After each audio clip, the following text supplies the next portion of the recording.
Hi everyone, it's Dr. LeBlanc with a video capture lecture on eukaryotic DNA replication. Our learning goals for this lecture are to understand the similarities and differences between prokaryotic and eukaryotic DNA replication initiation and termination, to understand the principle behind pulse chase experiments, to recognize the problem of replicating the ends of linear chromosomes, and to understand the structure of telomeres and the mechanism of telomerase. Eukaryotes have many different DNA polymerases. And during DNA replication, there are several different DNA polymerases that function on the leading and lagging strands of the DNA replication fork. For example, DNA polymerase alpha initiates DNA replication in conjunction with primase. So that's the one that starts things off. Epsilon replicates the leading strand during the S phase of the cell cycle. Delta is responsible for replicating the lagging strand during the S phase. Gamma is responsible for replicating mitochondrial DNA. And there are several other DNA polymerases that are absolutely necessary during DNA repair, repairing damaged DNA. Eukaryotic chromosomes are long and linear as opposed to prokaryotic chromosomes, which are circular. They're much longer than prokaryotic origins of prokaryotic genomes. So there poses a problem how to get all the DNA replicated in a reasonable length of time. And the way eukaryotic chromosomes have solved this problem is to have multiple origins of replication for each chromosome. In 1968, Huberman and Riggs provided evidence for the multiple origins of replication on long linear chromosomes. They performed pulse chase experiments using radioactive deoxynucleotide triphosphates. A pulse chase experiment consists of a short incubation time with some radioactive DNTPs. That's the pulse. So you add the DNTPs to some cells growing in a petri dish for a very brief period of time, and then you replace it with some normal DNTPs. You wash it away. So there's only a brief period of time when the radioactive DNTPs can be incorporated into the DNA that's being replicated. They found that the sites where DNA replication took place during that very short interval could be revealed. If you perform this experiment at the very beginning of the S phase of the cell cycle, the DNA synthesis phase of the cell cycle, you can identify origins of replication. The diagram below is going to show you a segment of a chromosome with a few short regions that have incorporated radioactive DNTPs during the beginning of the S phase of the cell cycle, indicating that here, and here is where DNA replication began, initiated, started. It's the origins of replication.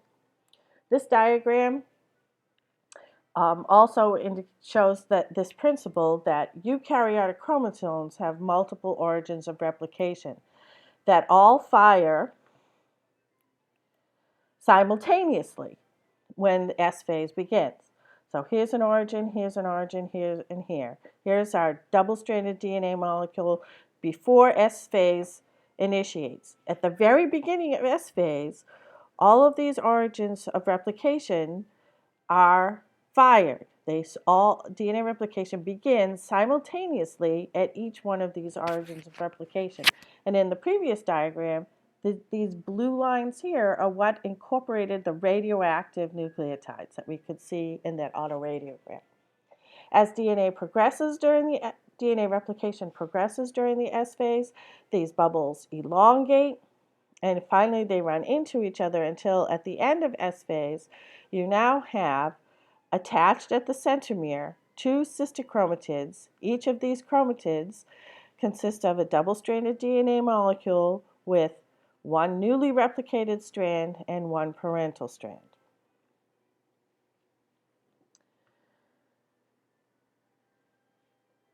The RNA primers from which DNA replication initiates in eukaryotes are removed by a different mechanism than what we saw in bacteria. In bacteria, the primers are removed by DNA polymerase I and in combination with another nuclease called RNase H. In eukaryotes, there's something called a flap endonuclease that removes the primers. So here we have our lagging strand of DNA with 2 Okazaki fragments and 2 primers and 2 stretches of DNA that are attached to those primers.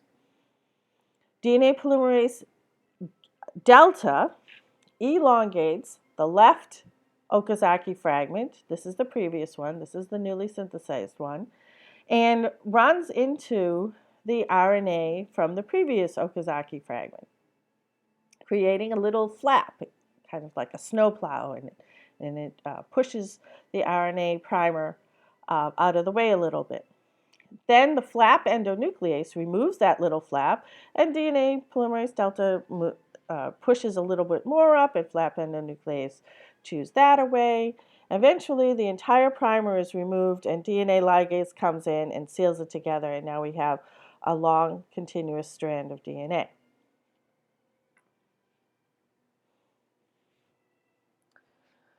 Eukaryotic chromosomes are linear. They are not circular. So at the end of a chromosome, we have an issue.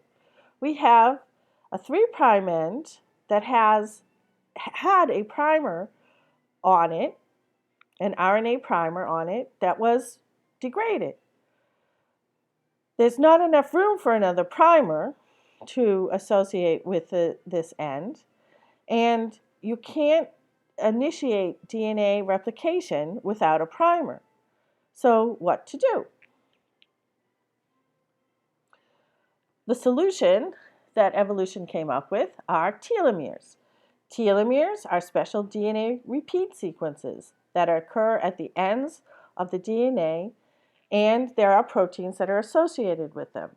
So here's an example of a common repeat found at a telomere. TTA-GGG, and this sequence is repeated over and over again. TTA-GGG, TTA-GGG, over and over and over and over and over again. Okay, this is only part of the story. These repeated sequences are present at the ends of all eukaryotic chromosomes, and there's still this overhang here at the 3' end. How are these synthesized? And how do they protect the ends of eukaryotic chromosomes from becoming degraded? There's a very special enzyme called telomerase. Here is a diagram of a eukaryotic chromosome, a very short one, with 3' overhangs on both ends. We're just going to look at one of these now.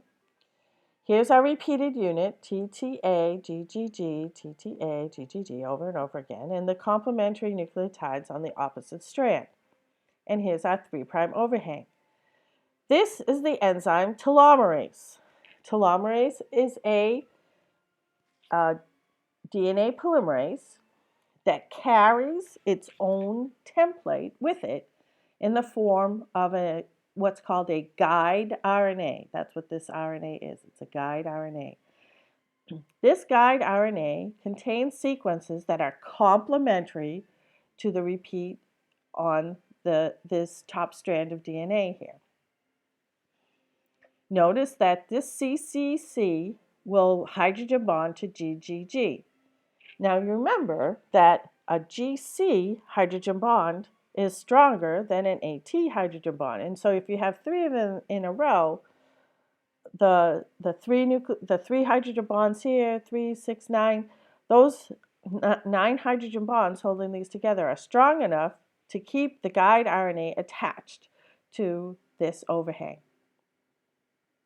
Then the next step, okay, the first step is the binding. The second step is polymerization, where new deoxyribonucleotide triphosphates, new DNTPs, come in and extend the DNA in the 5' to 3' direction. So you keep adding and adding until you get to the end of this guide sequence. Notice that the guide sequence has the same 3 nucleotides at the beginning and the end.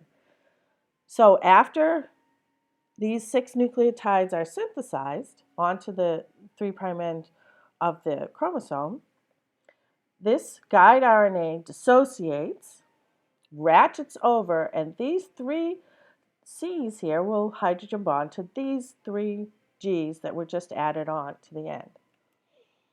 So the third step is translocation, where the guide RNA dissociates from the DNA and ratchets over, rebinds, and you add some more. So this process is repeated over and over and over again until the ends of the chromosomes have a very, very long stretches of this repeated sequence over and over again. Eventually it curls around, binds special proteins, and the ends of the chromosomes are protected from degradation. The binding, polymerization, translocation cycle can occur many, many times, and this greatly lengthens one of the strands. Once this strand is lengthened, then there's enough room for an RNA primer to be synthesized, some more DNA to be synthesized, ligase come in and seal this end up, and this RNA primer will be degraded.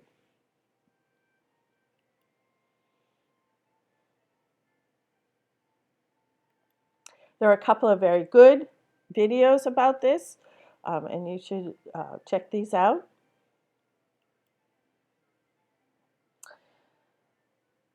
Different species have their own repeated sequence at the ends of their chromosomes, their own telomere repeat sequences. So the TTA-GGG is the sequence found in humans, in Homo sapiens. But it's also the same sequence found in Viscerium, Diminium, and Dictyostelium, which are all slime mold, so don't get too excited about it. Here's another fungus that has the same repeat sequence that we have, but then there are other sequences as well. So in summary, eukaryotes have many different DNA polymerases in the cell. A pulse chase experiment can demonstrate that multiple origins of replication fire simultaneously in eukaryotic chromosomes. Flap endonuclease removes primers, which is different from how bacterial primers are removed. Telomeres would shorten at every round of DNA replication without telomerase, and telomerase contains a guide RNA that binds to the telomere repeat, and that each species has its own unique telomeric DNA repeat sequence.